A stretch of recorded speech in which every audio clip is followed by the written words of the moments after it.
금요일 날에는 우리가 결혼에 대해서 이야기를 잠깐 나눴고, 그리고 오늘은 독신에 대해서도 이야기를 잠깐 나누고, 이혼에 대해서도 우리가 이야기를 나누게 될 것 같아요.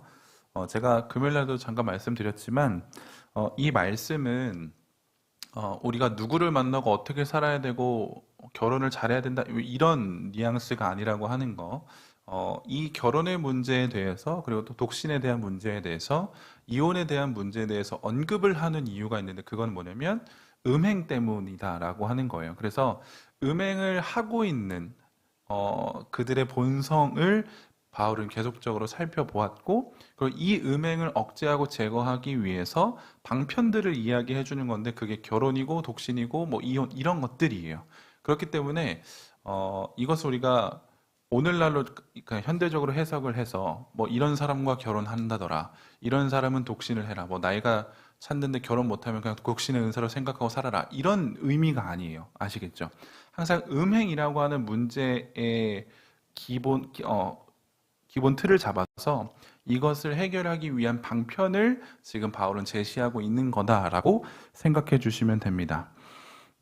바울은 이 이야기를 먼저 하기 전에 6장 마지막에서 뭐라고 우리를 언급했냐면 인간은 성령의 전이다라는 것을 먼저 언급을 했어요. 그 기본 전제 하에 우리가 음행하는 삶을 계속적으로 좀 끊어내야 되는데 그렇게 하지 못할 때 결혼도 하고 아니 결혼보다는 독신을 있는 것도 나쁘지 않고 또 결혼 안에서의 관계에서는 이런저런 문제들이 발생할 때 이렇게 하는 것이 좋겠다라는 것을 이야기하죠. 음행에 대한 문제, 이 결혼한 자들에게까지도 미치게 되었는데, 바울은 남편과 아내에게는 각각의 책임과 의무가 있다는 것을 분명하게 이야기를 해주고, 그것을 잘 이행해야 된다라고 말씀을 드렸어요. 그 당시 음행이 너무나도 자행되었기 때문에, 결혼한 자들에게도 내 남편이 있고 내 아내가 있음에도 불구하고, 나의 이 성적인 쾌락을 좀 해소하기 위해서, 또 첩을 두거나 아니면 사창가에 가서 그렇게 나의 욕구를 풀었다라고 하는 것들이 비일비재했기 때문에 바울은 이런 얘기를 하는 겁니다. 그래서 결혼한 자들은 결혼하였기 때문에 너희들의 이러한 음행의 욕구들을 외부로 풀지 말고 너가 지금 함께하고 있는 남편에게 아내에게 책임을 다해서 그렇게 이 음행을 제거할 수 있어야 된다라는 것을 이야기를 했다는 거죠. 하나님께서 우리 인간들에게 주신 하나됨을 지켜야 되는 공동체 두 가지 중 하나가 가정이라고 말씀을 드렸어요. 교회와 가정은 하나님께서 허락하여 주신 아름다운 하나됨을 지켜나가야 되는 곳입니다. 그렇기 때문에 이 하나됨을 잘 지켜나가기 위해서는 음행이란 것들을 계속적으로 제거할 수 있어야 되는데 그 방편 중에 하나가 남편은 아내에게 최선을 다하고 아내도 남편에게 최선을 다하는 것. 서로 하나님의 소유로서 말미암아 그렇게 각자의 의무와 책임을 다하는 것이 가장 올바르다라는 것을 우리가 금요일에 살펴봤습니다. 자, 그리고 이제 이야기가 곧바로 나오는 건 뭐냐면 물론 이제 성경에는 독신이라고 하는 단어는 나오지는 않아요. 그런데 오늘 바울의 이 말을 우리가 통해서 유추할 수 있는 게 뭐냐면 바울은 결혼을 했을까요? 안 했을까요? 대부분 안 했다라고도 이야기를 해요. 대부분 안 했다. 그래서 바울이 지금 뭐라고 이야기를 하냐면 7절에서 이렇게 시작하죠. 나는 모든 사람이 나아갔기를 원하노라. 바울이 결혼을 안 했어요. 뭐 소위 독신이라고 이야기를 하겠죠. 근데 이 당시 사람들에게 바울은 뭐라고 지금 권면하냐면 야 너희들 결혼 안 하는 게 좋아 라고 이야기를 하는 거죠. 사람들은 여기서 조금 오해할 수도 있을 겁니다. 왜 오해하냐? 혹시 바울은 비혼주의자가 아닐까? 라는 생각도 갖기 마련이죠. 왜냐면 뭐 요즘 뭐 비혼이 너무 흔하니까요. 근데 여러분들이 좀 생각해 봐야 될 게 뭐냐면 비혼과 독신을 조금 구별할 필요는 있다예요. 비혼과 독신. 자, 비혼은 뭐냐면 제가 좀 찾아봤는데 혼인을 하지 않음을 뜻하는 말이에요. 혼인을 하지 않음을 뜻함. 근데 이게 자신의 주체적인 선택에 의해서 결혼하지 않겠다는 게 비혼이에요. 이해되셨죠? 난 결혼하지 않겠어. 어떠한 저러한 상황들과 환경들 때문에 나는 결혼을 하지 않겠어. 내 가치관에 따라서 내 주체적으로 결혼이라는 것을 선택한다라고 하는 거죠. 이게 비혼이에요. 자, 최근에 이제 물론 결혼율이 좀 늘었긴 하지만 최근에 청년들이 비혼을 선언하는 이유를 조금 살펴봤는데 남자들은 대부분 이렇대요. 결혼 생활 비용 부담이 크다. 그것 때문에 조금 비혼을 내가 주장을 한다는 거죠. 결혼을 하게 되면 아무래도 돈이 많이 들겠죠. 그런데 이 돈을 내가 지금 그것을 감당하기가 너무 어렵다는 거예요. 집도 차도 번번한 회사도 없고 그렇다고 해서 내가 뭐 연봉이 많은 것도 아니고 그래서 나 혼자도 먹고 살기 힘든데 같이 사는 건 너무 어렵다. 그리고 물론 지금은 굉장히 좀 그게 균등하게 되지만 그럼에도 여전히 남자들은 결혼하면 내가 가장이어야 된다라고 하는 생각이 있잖아요. 내가 먹여 살려야 된다는 생각이 있기 때문에 이런 비용적인 부분들 때문에 조금 망설이게 되고 또 조금 더 극단적으로 하면 내가 비혼을 선언하게 된다라고도 해요. 여자는 어떤 애면 기대에 맞는 상대가 없대요. 기대에 맞는 상대가 없대요. 그래서 멋 모를 때 결혼하는 게 최고입니다. 아시겠죠? 모를 때 그냥 결혼하시면 돼요. 기대에 맞는 상대가 없어요. 맞아요. 그러니까 저는 이건 너무 공감하는 게 뭐냐면 제가 여러분들 비하하는 건 아니지만 남자들이요 잘 새겨 들으십시오. 여러분들의 가치는 30대 이전에 아니 35살 이전에 끝나요. 가치는. 그러니까 잘 꾸미셔야 돼요, 여러분들. 그러니까 지금 모습이 영원할 거라고 생각하지 말고 선크림 바르고 여드름 좀 치우고 치아 교정도 좀 하고 왜냐면 35세 이후로부터는 여러분들은 100% 아저씨가 되거든요. 결혼을 하지 않아도. 제가 이 말씀을 드리는 이유는 전 그것을 두 눈으로 똑똑히 보았기 때문에 그렇습니다. 이제 결혼을 하지 않는 청년 세대가 많아지잖아요. 그렇죠? 40 이상의 청년들이 많아진다는 뜻이에요. 자, 근데 제가 뭐 종종 이야기했지만 40 이상이 돼도 여성분들은 가치가 있어요. 죄송해요. 이런 말 하기가 좀 그렇지만 경쟁력이 있어요. 본인을 굉장히 잘 꾸밀 줄 알고 본인을 좀 어필할 줄 알거든요. 근데 40 이상의 남자들은 어필하지 않아요. 여러분들 상상해 보세요. 40 이상의 청년이 우리 교회에 왔다고 칩시다. 근데 물론 제가 비하하는 거 아니고 일반화 시켜서는 안 되지만 제가 본 것만 이야기해 드릴게요. 이제 여름이잖아요. 그쵸? 여름인데 이제 40대 이상 청년들은 어쨌든 좀 직장 생활을 할 거잖아요. 그러면 주일날에도 뭘 입고 오냐? 좀 정장스럽게 입고 와요. 근데 반팔 셔츠를 입고 와요. 근데 항상 뒤가 빠져 있어. 이해돼요? 뒤에가 옷이 빠져 있어. 그냥 그렇게 와. 그리고 안경을 쓰고 있고 서류 가방 하나 들고 와요. 근데 뭐 그것까지는 괜찮아. 근데 갑자기 신발로 가는데 신발이 뭐 구두 뭐 이상한 구두를 뾰족 구두를 신고 와요. 뭐 이런 느낌이에요. 어, 괜찮아 해. 머리도 손질이 잘 안 되어 있고 그냥 이제 푸석푸석하게 오는 거라. 그러면 같은 나이대의 여성분들은 굉장히 잘 꾸미고 오거든요. 심지어 교회를 나오기 때문에 얼마나 많이 공을 들여서 오겠어요. 그런 분들이 의외로 많습니다. 그래서 제가 있었던 그 청년분은 수련회가 되면 뭐 항상은 아니지만 종종 이렇게 뭐 패션 옷 잘 입는 사람들을 초청해요. 강의로. 그래서 남자들 옷 이렇게 입어라 제발. 그리고 퍼스널 컬러 이런 거 해주는 사람들 모셔와요. 남자들 제발 맞게 좀 입어라. 이렇거든요. 남자들은 편안함을 추구합니다. 때문에 여러분들 나이가 들면 계속 편안한 걸 추구할 거예요. 그러면 옷도 편안해지겠죠? 마음도 편안해져요. 그러면 삶이 편안해진다는 건 꾸미지 않는다는 걸 뜻합니다. 근데 우리는 그 생각이 있거든요. 교회 안에서 그래도 결혼을 해야 되지 않을까라고 하는 생각이 있어요. 왜냐, 우리 믿는 사람들이니까. 근데 40대가 넘어가잖아요. 그럼 교회 안에 남자들은 결혼 상대적으로 경쟁력이 없어요. 그래서 눈을 돌리죠. 어디로 눈을 돌리죠? 외부로 눈을 돌려요. 자, 외부로 눈을 돌리면 40대 미혼이 정말 멋있게 자신의 라이프를 즐기고 있는 사람이 과연 많을까요? 거의 없어요. 우스갯소리로 이혼한 사람 만나야 되는 거예요. 근데 여성분들은 그게 또 원치 않아요. 그래서 어떻게 된다? 혼자 있자. 혼자 있자. 이게 괜찮거든요. 썩 괜찮아요. 그래서 이렇게 이야기합니다. 난 독신의 은사가 있어. 라고 이야기를 하죠. 물론 뭐 없지 않아 그것도 영향은 있겠지만 제가 말씀드리고 싶은 건 무엇이냐면 경쟁력을 갖출 수 있어야 되는 거예요. 그리고 스스로도 내가 독신이라는 걸 선언할 때 우리는 마치 비혼과 동일하게 생각을 한다는 거죠. 비혼과. 왜냐면 내 주위의 사람들은 나랑 결혼할 사람이 없는 걸 나와 맞는 급이 없어요. 그렇기 때문에 결혼할 사람이 없으니까 이왕 이렇게 된 거 결혼 안 해도 괜찮겠지라면서 스스로 독신을 선포하지만 아니요, 그건 비혼을 선언하는 거예요. 비혼과 독신은 분명하게 나뉘어집니다. 그리고 특별히 독신이라고 하는 것은 성경적으로 정의를 내렸을 때 하나님의 은사이거든요. 하나님의 은사. 결혼도 은사예요. 독신도 은사예요. 자, 그러면 하나님께서 우리들에게 독신이라는 선물로 주셨어요. 독신을. 그러면 이 선물을 갖고 뭘 해야 할까요? 이게 방점이 여기에 있는 거예요. 바울은 그걸 얘기하는 겁니다. 결혼은 은사입니다. 독신도 은사예요. 그러면 결혼이라는 것을 통해서, 독신이라는 것을 통해서 우린 뭘 해야 할까요?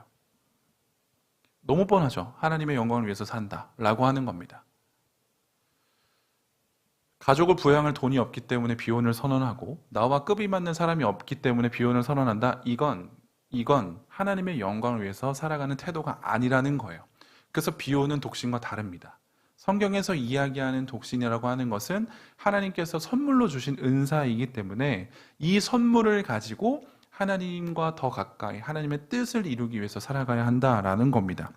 그래서 그 당시에도 다양한 사회적인 문화적인 관습이 있었겠고, 오늘날도 다양한 사회적인 문화적인 관점들이 있겠죠. 이런 것들 속에서 나의 만족과 유익을 위해서 내가 이것을 선택하겠다라고 하는 거면 결혼에 대한 기대값이 높지 않기 때문에 결혼을 하지 않기로 선택을 하는 거죠. 이게 비혼이에요. 그러니까 효율성을 따져봤을 때, 내 인생에서 뭐가 더 효과적일까를 따져봤을 때 결혼하지 않는 것이 더 좋겠다. 이게 비혼인 거죠. 근데 이건 성경적으로 올바르진 않아요. 이거를 이제 바울은 이야기를 할 겁니다. 자, 7절을 보시면 7절에서 뭐라고 이야기하냐면 나아갔기를 원하노라라고 이야기하면서 뒤에 그러나 이렇게 이야기하죠. 그러나 각각 하나님께 받은 자기의 은사가 있으니 이 사람은 이러하고 저 사람은 저러하니라. 결혼에 대해서 먼저 이야기를 하다가 7절에 대해서 그러나 이것 또한 각각 하나님께 받은 은사라고 하는 거예요. 그래서 지금 이 시기에 이 세대에 나에게 결혼이라고 하는 은사를 주셨으면 이 결혼의 은사를 가지고 내가 올바르게 살아가면 되고, 이 시기에 나에게 독신의 은사를 주셨다라고 한다면 이것을 통해서 계속적으로 하나님의 영광과 하나님께서 나에게 허락하여 주신 사명과 소명을 발견하면서 그것을 이루어가면서 끝까지 살아가야 된다라고 하는 거예요. 그런데 제가 금요일에도 말씀드렸듯이 이 은사는 평생 고정값이 아니라는 거예요. 지금 나에게 독신의 은사를 주신 것 같아. 그럼 평생 결혼 못합니까? 안 합니까? 아니요, 그렇지 않습니다. 결혼은 그러니까 세상에서 바라보는 결혼은 30대 못하면 망한다라고 이야기하지만 아니요. 성경적인 결혼은 그렇지 않습니다. 하나님께서 허락하여 주신 때가 있어요. 그리고 그때에 맞게 올바르게 결혼하는 것이 하나님께서 허락하여 주신 결혼의 은사예요. 그렇기 때문에 30대가 넘어가고 35 후반이 넘어가서 내가 결혼을 못한다? 불안하죠. 엄청 불안합니다. 그런데 그 불안함은 세상이 가져다주는 잣대로 인한 불안함이에요. 결코 성경이 주는 불안함이 아니라는 겁니다. 성경은 결혼 못한다고 해서 불안감을 주지 않아요. 오히려 결혼을 내가 안 했어? 그럼 내가 이 안함을 가지고 오히려 하나님을 위해서 더욱더 최선을 다해서 살아갈 수 있는 동력을 줍니다. 이게 성경에서 이야기하는 결혼관이거든요. 그렇기 때문에 우리는 이걸 좀 잘 해석할 필요가 있다는 거죠. 만약 나에게 30대에 독신의 은사를 주신 것 같아요. 그럼 40대 때도 그렇게 살아가야 되나요? 아니요. 하나님께서 결혼의 은사를 주시고 너무나도 나에게 맞는 배우자를 허락해 주시면 나는 결혼할 수 있는 겁니다. 그렇기 때문에 이 은사를, 지금 은사가 나에게 주어진 은사가 뭔지를 분명히 보고 이 은사를 가지고 어떻게 살아가느냐가 더 중요한 거겠죠. 바울은 결혼을 하지 않았다는 것을 전제하면서 바울은 나와 같기를 권면합니다. 사람들에게. 나와 같이 결혼하지 않고 사는 것도 나쁘지 않아. 왜냐면 잘 들어보세요. 독신으로서 결혼한 자들보다 하나님의 일을 감당하는 것에는 훨씬 더 제약이 없겠죠. 그렇죠? 독신으로 내가 살아가요. 내가 하나님의 영광을 위해서 최선을 다해서 살아가야 되는데 결혼한 자들보다는 시간적으로도 물질적으로 조금 더 내가 자유롭다는 걸 뜻해요. 그렇기 때문에 바울은 이 관점에서 너희들이 굳이 결혼 안 하는 것도 나쁘지 않아. 왜? 하나님의 영광을 위해서 최선을 다해서 살아가야 되는 거니까. 우리는 주의 일을 감당하는 자로서 그것에 포커스를 두고 살아가야 되는데 만약에 결혼을 해서 그 목적을 잃어버리면, 그 본질과 사명을 내가 충실히 감당하지 못하면 그것은 옳지 않은 것이야 라는 뉘앙스로 지금 바울은 이야기를 해주고 있기 때문에 나와 같이 되기를 원한다라고 이야기를 하는 거죠. 그런데 여기에서 그는 땅땅땅 방점을 거기다 찍지 않고 뒤에다 찍어요. 그러나예요. 그러나 이것은 모두 다 하나님의 은사예요. 각각 자기에게 주신 은사가 있기 때문에 각각 자기에게 맞게 행동하고 각각 자기에게 맞게 활용하라는 것을 이야기합니다. 이게 바울의 권면이에요. 독신의 은사를 받았음에도 불구하고 결혼의 은사를 받았음에도 불구하고 인간은 여전히 죄인이기 때문에 죄악된 부분이 너무나도 많기 때문에 계속 음행이라는 것 때문에 내가 거룩한 삶을 살아가지 못하는 거예요. 우리들의 삶은 그렇다는 거죠. 그렇기 때문에 내 스스로도 거룩한 삶을 살아가지 못한다라고 깨닫게 되면 이 음행 때문에 말이죠. 그러면 바울은 결혼을 해서 그 정욕을 해소해. 하지만 그것을 네가 감당할 수 있으면 결혼하지 않아도 나쁘지 않아 라는 것을 이야기하죠. 그래서 이러한 맥락으로 쭉 살펴보면서 우리가 오늘 읽지 않았지만 20절과 24절에서 보면 바울은 뭐라고 이야기하냐면 그냥 그 부르심대로 그대로 지내라는 거예요. 그대로 지내라. 바울이 하고 싶은 얘기가 이런 거죠. 그대로 지낸다는 것은 어떤 의미를 담고 있냐면 하나님께서 지금 나를 부르신 그 모습 그대로 나에게 주신 은사 그대로 살아가라는 거예요. 하나님의 섭리에 알맞게 살아가는 것이 매우 중요하죠. 우리들의 인생 가운데. 그런데 결혼도 그렇고 독신도 그렇고 하나님께서 주신 은사이기 때문에 거기에 맞게 그대로 살아가라는 거예요. 근데 오늘날 우리 시각은 그렇지 않잖아요. 교회 안에서도 마찬가지입니다. 결혼할 정년기가 됐는데 결혼을 못했어요. 그러면 집사님들이 뭐 어떻게 쳐다보죠? 안쓰럽게 쳐다봐요. 왜 아직도 결혼하지 않았어? 야, 20대들 너희들이 웃고 있는 거 보니까 너희들은 뭐 30대 되면 결혼할 줄 알지? 이것들. 그래, 네가 어떻게 하나 보자. 진짜 30대 때 결혼하길 바랍니다. 30 되기 전에 결혼하기는 좋아요. 아무튼 교회 안에서도 시선이 막 그렇게 좋지 않아요. 되게 좀 안타까워한다고요. 근데 결혼하지 않은 청년들은 오히려 그런 눈치가, 그런 압박이 굉장히 불쾌해져요. 왜냐면 40대 이후로 넘어가면 생각을 해보세요. 어떠한 직장에 적어도 그 직장에서는 조금 대우를 해주거든요. 40대 이상이라고 한다면. 그런데 직장에서는 내가 혼자 살아도 아무런 문제가 되지 않아요. 왜냐? 회사 일을 굉장히 잘하고 열심히 하거든요. 인정받습니다. 근데 그 모습 그대로 나는 교회로 오는데 교회에서는 인정받지 못해요. 이 괴리감이 너무 크다는 거죠. 뭐 때문에? 결혼하지 않았다는 것 때문에. 그래서 조금 어려워하는 부분들도 분명히 있지만 우리가 생각해야 되는 건 뭐냐면 결혼을 했다고 해서 결혼하지 않은 사람보다 내가 더 우월한 건가요? 그렇진 않아요. 네. 근데 그렇게 생각하는 경향이 있다는 거죠. 결혼해야 될 텐데, 빨리 해야 될 텐데, 이것만 계속 얘기하는 거예요. 이게 중요한 게 아니라는 거예요. 결혼, 뭐 할 수도 있고 안 할 수도 있고, 그건 하나님의 은사이기 때문에 하나님께서 허락하여 주시는 거겠죠. 그러면 우리가 바라봐야 되는 건 뭐냐면, 저 사람이 지금 저 나이 때에 어떻게 하나님께 영광을 돌리는가를 봐야 되는 거예요. 그런데 내 스스로 거기에 사회적인 그러한 시선들 때문에 너무 억압이 되어 있어서 주눅들어 있어서 나에게 주신 이 시간을 활용하지를 못한다는 거죠.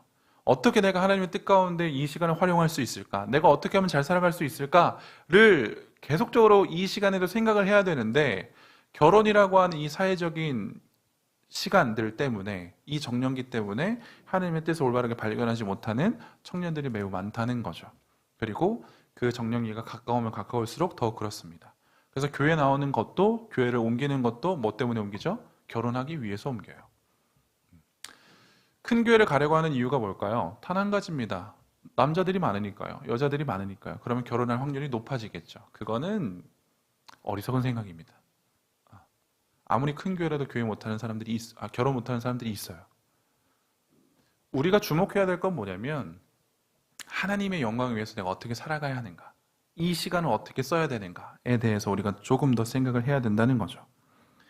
결혼과 독신 모두 하나님께서 주신 은사이기 때문에 그렇습니다. 그래서 한 주석을 살펴보니까 조금 적나라하게 이렇게 이야기를 하더라고요. 결혼하였는가? 당신의 배우자를 존귀하게 여기며 결혼 생활을 성실하게 감당함으로 하나님께 영광을 돌릴 수 있게 최선을 다하라. 이건 결혼하시면 그렇게 하시면 됩니다. 아시겠죠? 넘겨요. 이게 중요한 거죠. 독신인가? 그렇다면 독신으로 지내는 가운데 하나님께 영광 돌릴 수 있게 최선을 다하라. 동일합니다. 결혼한 자든 독신인 자든 하나님께 영광을 돌릴 수 있게 최선을 다하는 게 맞아요. 근데 뒤에 부분부터 우린 불편해요. 당신이 커플들만 모이는 곳에 있게 될 때 자신이 모자라다고 느끼지 말고 오히려 독신을 하나님의 은사로 이해해라. 이렇게 이해하는 사람이 거의 없다는 거죠. 커플들만 있으면 거기 가고 싶습니까? 안 가고 싶어요. 커플들이 얘기하거든요. 뭐 좋은 남자 없어? 좋은 여자 없어? 소개를 시켜주거나 그런 얘기 하든가요. 그런 얘기 안 한다는 거죠. 그런데 그런 것들 때문에 내 스스로가 오히려 주눅들어요. 그래서 하나님의 은사로 이걸 이해하지 못한다는 거죠. 그러면 결혼한 사람들이 결코 할 수 없는 독신만이 할 수 있는 기회들을 발견하게 될 거래요. 하나님께서 지금 나에게 결혼을 허락하지 않으셨다. 나에게 결혼의 은사를 주지 않으셨다라고 한다면 지금 내가 독신만이 할 수 있는 기회들을 발견해야 된다는 거예요. 여러분들. 저는 이걸 꽤나 뼈저리게 느끼고 있어요. 결혼을 후회하지는 않습니다. 그러나 결혼한 사람으로서 혼자 있을 때보다 제약이 많이 생겨요. 시간도 나를 위해서 온전하게 쓴다라고 하는 개념이 조금은 상쇄되죠. 그래서 주일을 감당할 때도 교회 일을 감당할 때도 좀 많이 제약이 걸립니다. 저는 농구를 진짜 좋아하거든요. 근데 혼자 있을 땐 밤 10시에 농구 모임이 있대요. 가요 마요? 가야죠. 당연하죠. 근데 결혼을 했어요. 애가 있어요. 밤 10시에 내가 간다고 해봐요. 아내가 어떻게 생각할까요? 미쳤다고 생각하죠. 초반에 그랬습니다. 제가. 진짜요. 아내가 가래요. 갔죠. 갔다 왔는데 뭔가 분위기가 이상해요. 가지 말았어야 되는 거죠. 뭐 그런 것들이에요. 음. 어, 우리가 생각해야 되는 건 뭐냐면 독신의 은사를 가진 자보다 결혼의 은사를 가진 자는 하나님께 더 가까이 가는 것에 조금 더 제약이 있어요. 상황적으로 말이에요. 상황적으로. 바울은 결혼한 남자가 가질 수 없는 자유를 자신에게 주신 것과 더불어 하나님이 자신에게 원하시는 일을 마음껏 할 수 있도록 독신으로 살 수 있는 은사를 주신 것에 감사했을 겁니다. 그가 난 왜 여전히 결혼하지 못하지? 난 패배자인걸? 이런 뉘앙스는 결코 성경에 나오지 않아요. 오히려 지금 내가 독신이기 때문에 난 더 최선을 다해서 하나님 앞에 나아간다라고 이야기를 하죠. 독신 생활이 이런 말은 죄송합니다. 독신 생활이 결혼한 사람들의 생활보다 때로는 조금 더 비참해 보일 수는 있어요. 보여지는 것은 비참해 보일 수는 있어요. 그런데 결혼한 사람들이 조금 더 많은 불행을 갖고 있다는 것도 마찬가지입니다. 그래서 결혼하지 않는 것이 좋아라고 바울이 한 이 권면은 나름 정당해요. 하나님의 일이라고 하는 관점에서는 방금 제가 이렇게 말씀드렸습니다. 결혼한 자들이 독신자들보다 불행을 더 많이 안고 있다라고 한 이 말을 조금 설명을 드릴게요. 몇 가지를 이야기할 수 있는데 오늘 보면서 나온 거지만 이혼에 대한 문제가 그렇습니다. 독신의 은사가 있는 독신인 사람들 이혼에 대해서 걱정할 필요가 있어요, 없어요? 없죠. 뭐 벌써 이혼에 대해서 걱정합니까? 결혼이나 하지. 이렇게 생각한다고요. 이혼에 대한 문제는 결혼한 사람들에게 맞닥뜨리게 되는 문제입니다. 저는 되게 지고지순한 사랑을 오래 할 줄 알았고, 그리고 전 정말, 뭐라 그럴까요? 이게 한 분만 쳐다보는 게 뭐죠? 네? 일편단심? 맞아요. 일편단심, 그런 거. 전 정말 제가 흔들리지 않을 자신이 있었어요. 막 이런 거. 근데, 결혼을 해보면 아시겠지만, 이게 그냥 남자의 본능 같아요. 한 여자에 만족하는 게 진짜 어렵더라고요. 정말 어렵습니다. 이게 저를 좀 이상한 눈으로 쳐다보실 수 있겠지만, 뭐 생각으로 바람 피우고 바람이요 이렇게 할 수 있겠지만, 보세요. 한 여자에게, 한 남자에게 평생을 만족한다? 아니요, 그거 쉽지 않아요. 정말 쉽지 않습니다. 여러분들이 결혼을 꼭 해보셔서 저의 이 말에 공감해 주시면 너무 좋을 것 같은데, 지금 공감 못 하겠지만, 이 한 사람과 30년, 40년, 50년, 60년을 산다? 이건 굉장히 어려운 일이에요. 왜냐면, 저도 사회적인 생활들을 하잖아요. 그러면 다양한 사람들을 만나게 됩니다. 그리고 저는 제 아내가 이상형이고 너무 이뻐서 만났지만, 어라? 이상형이 아니었어? 라고 하는 생각도 들 수도 있어요. 왜냐면 더 다양한 사람들이 있고 더 다양한 사람들을 제가 만나기 때문에 그렇습니다. 근데 이건 저만의 문제가 아니에요. 왜 바람을 필까요? 단 한 가지입니다. 내 아내로만 만족하지 못하는 거거든요. 내 남편으로만 만족하지 못하는 겁니다. 물론 남자들이 더 바람을 많이 핀다고 하지만 그렇게 따지면 여자들은 바람 피면 안 되죠. 하지만 여자들도 그 남자 한 명에 만족하지 못하기 때문에 다양한 이성들을 건드는 거 아니겠습니까? 제가 이 말씀을 드리는 건 이유는 뭐냐면 인간은 여전히 죄성이 가득한 자들이기 때문에 그렇습니다. 하나님께서 허락하여 주신 결혼의 제도, 창조 원리는 한 사람이 한 여자예요. 한 여자가 한 남자예요. 근데 이게 하나님께서 허락하여 주신 가장 선한 제도인데 죄악된 우리들은 그것을 다 파헤쳐버리죠. 오염시켜버리죠. 그래서 많으면 많을수록 좋아요. 이런 식으로 우리는 해석할 수 있다라고 하는 겁니다. 이혼에 대한 문제가 그렇게 벌어지게 된 거죠. 자, 이혼에 대한 문제. 이 문제는 결혼한 자들에게만 허용되는 좀 특수성이 있거든요. 그래서 제가 좀 이렇게 생각해 봤어요. 모든 사람들에게 10가지의 문제가 기본값으로 있다라고 생각을 해봅시다. 모든 사람들에게. 근데 결혼한 사람이 5명이에요. 5대 5예요. 자, 그럼 5명에는 아마도 2가지의 문제가 더 추가가 될 겁니다. 오늘 말씀의 근거에서. 뭐냐면 첫 번째, 이혼에 대한 문제 때문이에요. 물론 궁극적으로 이혼에 대한 문제이겠지만 또 하나는 뭐냐면 믿지 않는 배우자를 만났을 때 내가 또 어떻게 해야 되느냐에 대한 문제예요. 물론 공통되고 이혼의 문제이긴 하지만 2가지 문제로 나눠지게 되겠죠. 결혼하지 아니하는 자는 그 2가지 문제는 본인에게 성립되진 않아요. 그렇기 때문에 바울은 좀 이런 식으로, 아니 어떤 주경학자는 이런 식으로 이야기를 해요. 결혼한 자가 조금 더 불행하다. 왜냐면 다양한 것들을 조금 더 생각을 해야 되니까. 자, 이혼에 대한 문제를 먼저 짚고 갈 때 가장 중요한 건 뭐냐면 이 이혼은 하나님께서 허락하신 게 아니에요. 근데 성경을 보면 하나님께서 이혼을 허락하신 것처럼 보여지거든요. 뭐 이혼 증서를 해서 그렇게 하라? 근데 이 이혼 증서를 주시면서까지 그렇게 좀 허용하신 이유는 뭐냐면 인간의 죄악됨 때문에 그렇습니다. 그러니까 이 이혼이라고 하는 문제는 인간의 죄악됨으로 말미암아 파생된 거예요. 하나님께서 원하신 게 아니라는 거예요. 하나님께서 허락하신 것은 무엇이냐면 가정의 하나됨을 최선을 다해서 지켜나가는 것이에요. 그런데 그렇게 하지 못하는 인간들을 발견하게 되죠. 그들을 위해서 하나님께서는 허용하신 겁니다. 원래 하나님께서 원하신 것이 아니라는 거예요. 당시 고린도도 마찬가지였는데 남자들은 쉽게 이혼할 수 있었대요. 그런데 고린도 지역에 조금 특별한 게 있었는데 뭐냐면 여자들도 쉽게 이혼할 수 있었대요. 어떠한 좀 상황적인 부분이 잘 맞아 떨어지면 여자들 또한 자연스럽게 이혼할 수 있는 상황이 펼쳐지게 됐는데 그래서 바울이 뭐라고 이야기하냐면 갈라서지 말라는 거예요. 여자도 남자에게서 갈라서지 말고 남자도 여자에게서 갈라서지 말라고 권면을 하는 거죠. 그러니까 이혼이 너무나도 자연스러웠어요. 이상한 게 아니었다는 거예요. 그 당시였는데도 불구하고 오늘날도 그렇잖아요. 조금 뭐 20년 전 이혼을 했다더라 그러면 조금 뭐 불편한 기색을 하겠지만 요즘은 뭐 이혼이 너무 당연하잖아요. 그렇죠? 그러니까 이런 느낌이에요. 너무 당연하게 사유만 잘 맞으면 이유가 잘 맞아떨어지면 이혼할 수 있지. 우리 둘 다 그리스도인임에도 불구하고 뭐 살아봤는데 좀 안 맞잖아. 그러면 성격 차이로 이혼할 수 있지. 뭐 이런 것들을 이야기하는 거거든요. 그리스도인들 여러분들 믿는 자와 결혼하기를 원하시죠? 그러면 믿는 자와 결혼했기 때문에 이혼 얘기를 한 번도 꺼내지 않을까요? 저희 가정도 이혼 얘기를 꺼낸 적이 있어요. 그럴 거면 이혼해. 정말입니다. 제 입에서 나왔죠. 그래서 전 정말 쓰레기예요. 그래서 그런 얘기를 하시면 안 됩니다. 남자들이요. 절대. 아시겠죠?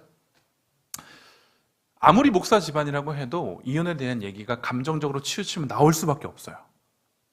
나올 수밖에 없어요. 이건 정말로 하면 안 되는 거지만 저도 여전히 죄악된 사람이고 성숙하지 않은 사람이기 때문에 감정적으로 치우치게 되고 상황적으로 치우치게 되면 이런 얘기를 꺼낼 수밖에 없다는 거예요. 너무 당연하게 여긴다는 거죠. 그리스도인, 둘 다 그리스도인임에도 불구하고 이런 얘기가 나옵니다. 그럼 이때 고린도 지역에서는 너무 당연스럽게 이야기하죠. 이혼해 그럼 오케이 합시다. 오늘날 그리스도인 부분들은 어떨까요? 그리스도인 부부들도 이혼하죠. 그때 뭐라고 생각해야 되냐면 어떻게 해야 되냐면 그 대처를 알려줘요. 갈라서지 않는 게 좋다라는 거예요. 갈라서지 않는 게 좋다. 근데 이건 주의 명령이라고 바울은 이야기를 합니다. 왜냐? 하나님께서 이걸 원하셨기 때문에 그래요. 자, 마가복음 10장을 보면 이런 말씀이 있습니다. 예수께서 그들에게 이르시되 너희 마음이 완악함으로 말미암아 이 명령이래요. 이건 이혼에 대한 명령이거든요. 창조 때부터 사람을 남자와 여자로 지으셨대요. 이러므로 사람이 그 부모를 떠나서 그 둘이 한 몸이 될지라 이러한즉 이제 둘이 아니요 한 몸이니 그러므로 하나님이 짝지어 주신 것을 사람이 나누지 못할 것이라. 자, 하나님께서는 이 부부로 허락해 주신 거잖아요. 근데 이건 하나님의 뜻이기 때문에 사람이 임의적으로 나눌 수가 없다는 걸 의미해요. 때문에 그리스도인들이 성도들이 결혼을 했어요. 그러면 이건 하나님이 짝지어 주신 것이라고 하는 분명한 인지가 있어야 돼요. 그렇기 때문에 아무리 힘들고 어려워도 이것을 계속적으로 지켜나갈 수 있는 믿음과 신뢰가 필요하다는 것을 이야기합니다.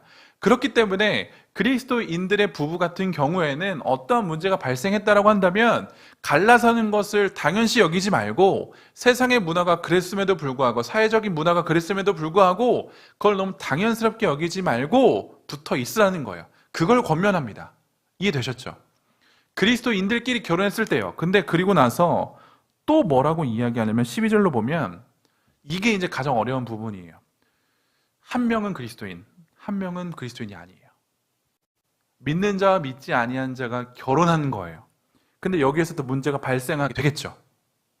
그럼 이때 뭘 해야 될까요? 이때 뭐라면 바울은 일단 먼저 선을 그어요. 이건 주의 명령이 아니래요. 이건 굉장히 좀 특수한 상황이거든요. 특수한 케이스거든요. 그래서 바울도 성경을 보시면 모든 문제들을 다 다루고 있지 않잖아요. 그렇죠? 모든 문제를 다 다루고 있지 않기 때문에 그 문제들을 우리가 대처할 때 기준이 필요하고 이것을 올바르게 하나님의 뜻이 뭘까를 막 고민하잖아요. 바울도 딱 이와 같은 상황인 거예요. 믿는 자와 믿지 않는 자가 결혼을 했어. 근데 문제가 생겼어. 이혼에 대해서 이야기하겠대 라고 했었을 때 그 당시 성경은 이것에서 언급하지 않았다고요. 때문에 바울은 먼저 이것은 주의 명령이 아니야. 근데 나는 이렇게 이야기할 거야 라고 먼저 선제적으로 이야기를 한다는 겁니다. 당시 이혼이 너무 자연스럽기 때문에 생각을 했던 거예요. 믿지 않는 배우자와 내가 있어요. 그러면 우리는 믿는 자는 뭘 생각할 거냐면 하나님의 영광을 위해서 살아가야겠다라는 걸 생각하겠죠. 그렇죠? 그러면 이것을 잘하기 위해서는 내 상황적인 부분들을 정리할 필요가 있잖아요. 그렇죠? 여러분들 거룩해 살아가기 위해서 여러분들 거룩하지 않은 것들 끊어내잖아요. 그렇죠? 근데 내 남편이 거룩하지 않은 거예요. 내 아내가 거룩하지 않아요. 그럼 뭐라고 생각할까요? 이걸 끊어버려야지. 내 거룩을 위해서 하나님의 영광을 위해서 살아가는 나의 목적을 위해서 지금 믿지 않는 거룩하지 않은 내 남편과 아내를 끊어버리는 거예요. 이게 너무 당연했거든요. 손쉬웠거든요. 그래서 내가 믿는 자가 제안하는 겁니다. 우리 이혼하자. 왜? 나는 거룩하게 살아가야 되는데 당신이 거룩하지 않잖아. 라는 식으로 이율 사유를 만들어버려요. 그래서 그 사람과 이혼을 청합니다. 이런 것들이 굉장히 비일비재했다는 거예요. 그런데 이 상황에서 바울은 주의 명령이 아니라 그럼에도 불구하고 바울이 가지고 있는 본인의 신학 그리고 본인의 믿음을 가지고 뭐라고 이야기를 하냐면 보세요. 15절 혹 믿지 아니하는 자가 갈리거든 갈리게 하라요. 자, 이건 무슨 말이냐면 믿지 않는 배우자가 나에게 먼저 청합니다. 우리 이혼합시다. 그러면 그때는 그거를 오케이 하래요. 승낙하래요.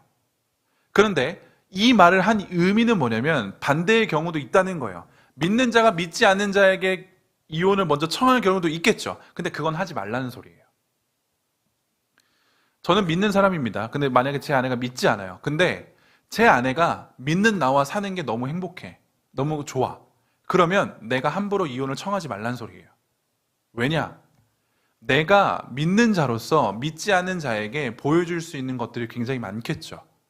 그것을 무시할 수가 없다는 거예요. 그래서 바울이 이야기하는 게 뭐냐면 14절 믿지 아니하는 남편이 아내로 말미암아 거룩하게 되고 믿지 아니하는 아내가 남편으로 말미암아 거룩하게 되려니 그렇지 아니하면 너희 자녀도 깨끗하지 못하리라. 그러나 이제 거룩하리라.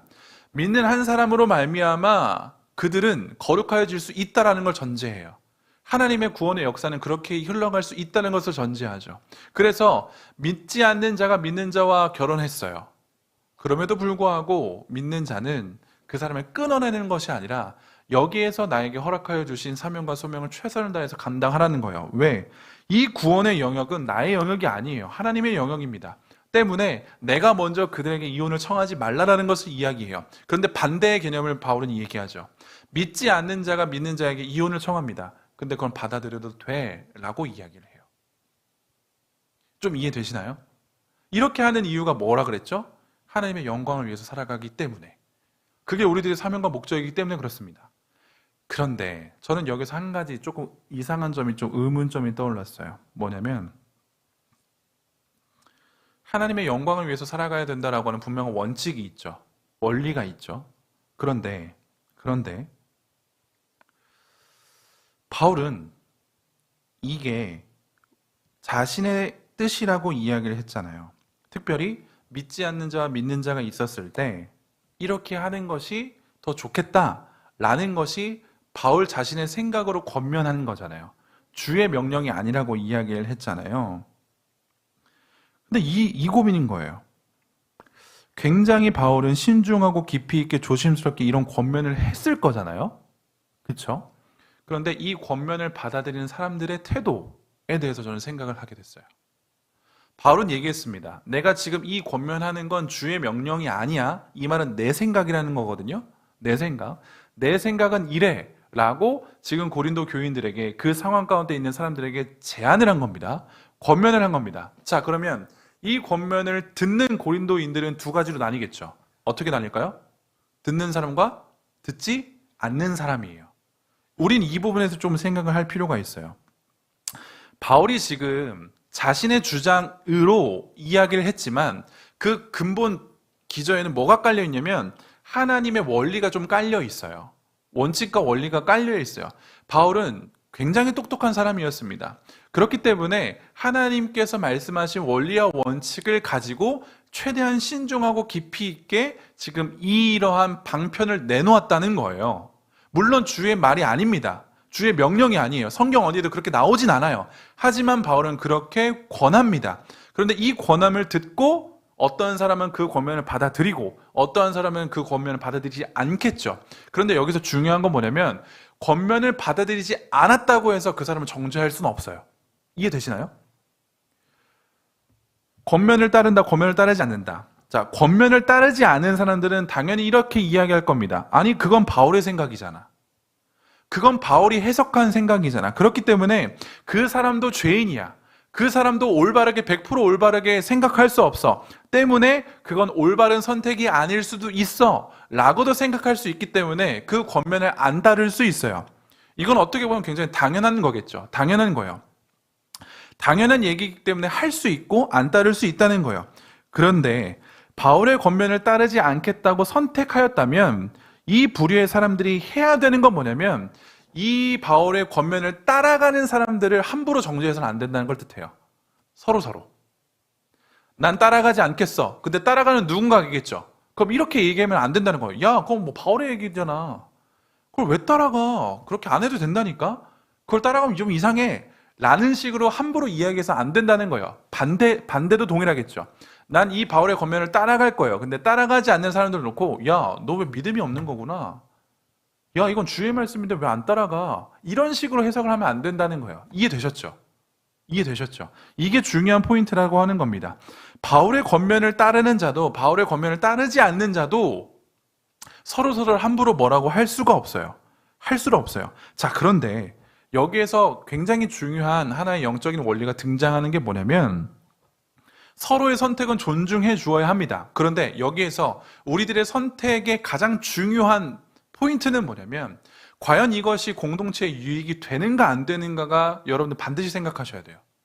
개인적인 선택입니다. 그런데 이 개인적인 선택이 공동체에 어떻게 영향을 미칠 것인가를 반드시 생각해야 된다는 거예요. 왜냐? 바울은 이 권면을 누구에게 해주는 거냐면 공동체에게 해주는 권면이기 때문에 그래요.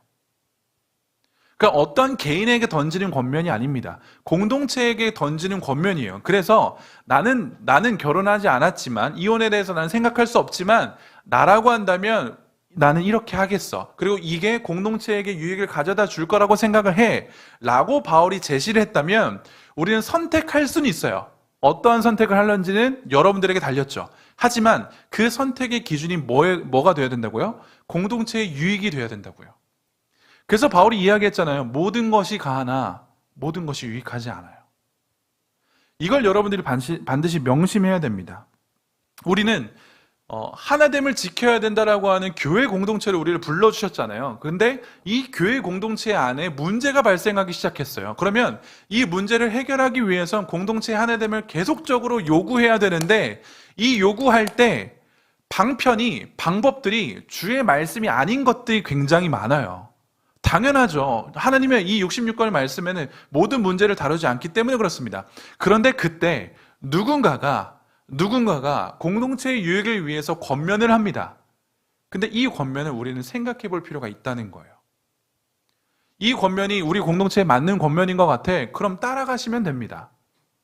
근데 안 따라가는 자들이 갑자기 막 욕을 해요. 그걸 왜 그렇게 하냐? 이렇게 할 필요가 없다는 거예요. 반대로 이 요구를 따라가지 않아요. 근데 따라가는 자들이 함부로 얘기해서도 안 된다는 거예요. 어쨌든 우리는 공동체의 유익을 위해서 이렇게 진행하는 겁니다. 그렇기 때문에 바울이 고린도 전후서에서도 분명히 이야기하고 다른 부분에서 이야기하지만, 바울이 이야기하는 거 보면 교회의 질서를 언급하는 거예요.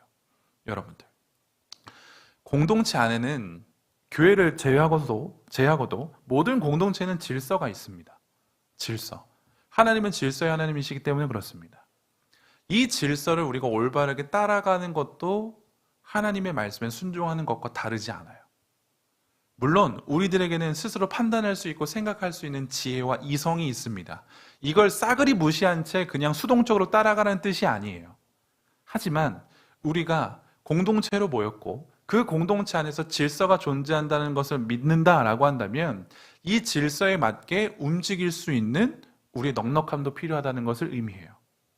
때문에 누군가는 바울에게 이렇게 이야기할 겁니다. 넌 결혼도 안 했는데 무슨 그렇게 이야기하냐? 야, 넌 우리 상황이 없었잖아. 그러니까 함부로 얘기하지 마. 라고 이야기할 수 있겠지만, 바울은 스스로를 고린도 교회의 영적인 아버지라고 일컬었잖아요. 그렇죠? 그럼 그 영적인 지도자가, 그 아버지가 우리 고린도 교인들에게 권면을 하는 겁니다.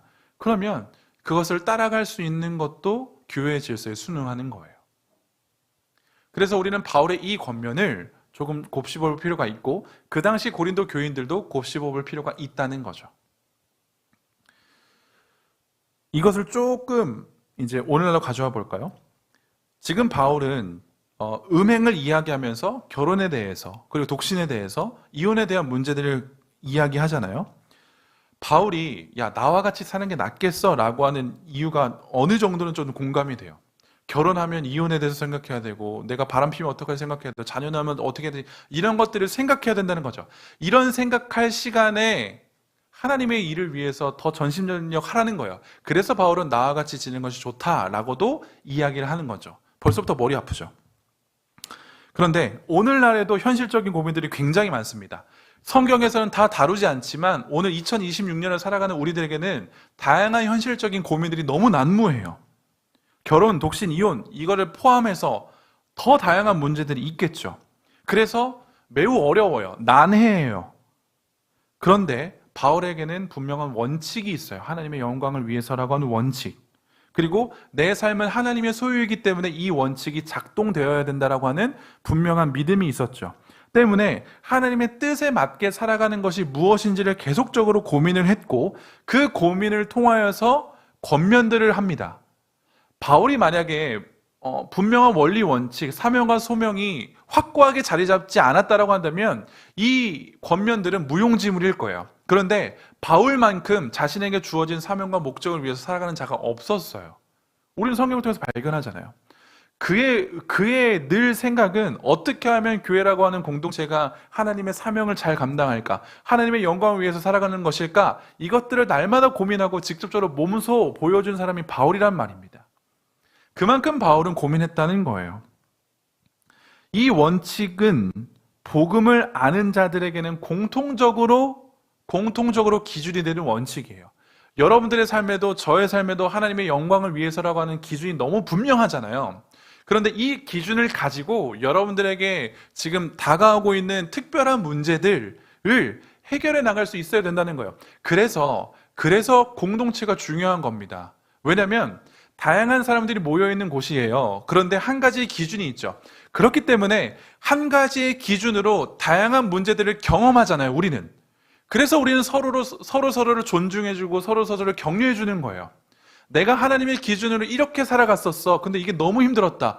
와, 이런 일도 있구나. 저런 일도 있구나. 서로를 격려해주면서 서로를 독려해주면서 끝까지 하나님의 원칙을 고수하자. 우린 이렇게 살아가자. 애쓰고 함께 보듬어 주는 것이 교회 공동체라는 말입니다. 이게 바울이 궁극적으로 원하는 복음으로 문제를 해결하는 거예요. 우리에게도 반드시 이 부분이 필요하다는 거죠. 우리들의 삶의 영역에서도 수많은 선택지의 문제들이 찾아오게 되죠. 그럴 때 우리는 반드시 기억해야 되는 건 하나님의 기준, 하나님의 영광을 위해서 살아가야 한다라고 하는 분명한 기준, 원칙이 고수되어야지만 이러한 문제들의 권면을 할 때도 우리는 그것들을 잘 수용할 수 있어요.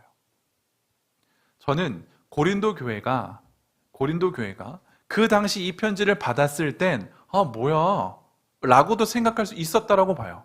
왜냐하면 문제가 계속적으로 진행되고 파생되었으니까. 그러나 하나님의 은혜 가운데 조금씩 은혜의 공동체로 회복이 되는 순간부터 바울의 이 권면은 아주 그들은 잘 받아들였을 것이라고 저는 생각을 해요. 왜냐? 그들도 분명히 바울의 권면의 의도를 알았거든요. 우리 교회도 마찬가지입니다. 우리 공동체도 마찬가지입니다. 여러분들은 서로서로 권면해 줄 수 있어야 되고 서로서로 독려해 줄 수 있어야 돼요. 근데 이 권면과 독려의 기준은 하나님의 영광을 위해서예요. 이 하나님의 영광을 위해서라고 하는 기준에 따라서 서로서로 건강한 권면과 서로서로 건강한 비판, 우리 공동체는 가능해야 됩니다. 그리고 그 비판과 그 권면을 듣고 안 듣고는 또 개인의 문제겠죠. 하지만 그 개인에게도 중요한 건 뭐다? 과연 내가 이러한 선택을 가지고 이러한 행동을 했었을 때 공동체에 유익이 되겠는가 안 되겠는가? 이 또한 우리가 생각해야 할 부분인 거예요. 너무 어지럽죠. 너무 어지러워요. 그래서 바울은 얘기합니다. 혼자 살아. 혼자 사시겠어요? 결혼하면 더 많은 것들이 할 텐데. 이건 너무 그냥 단편적인 예예요. 아시겠죠? 그렇기 때문에 여러분들의 삶에 있는 다양한 문제적인 부분들을 좀 이러한 것들로 대입을 해보세요. 그러면 내가 어떻게 선택하고 어떻게 살아가야 될지에 대해서 조금 더 손쉽게 우리가 결정할 수 있을 것이라고 생각을 합니다. 그래서 하나님께서 기뻐하시는 삶을 선택하는 우리가 되면 좋을 것 같아요. 여러분들에게 산적해 있는 문제들을 좀 올바르고 건강하게 해결해 나가기를 저도 기도하겠습니다.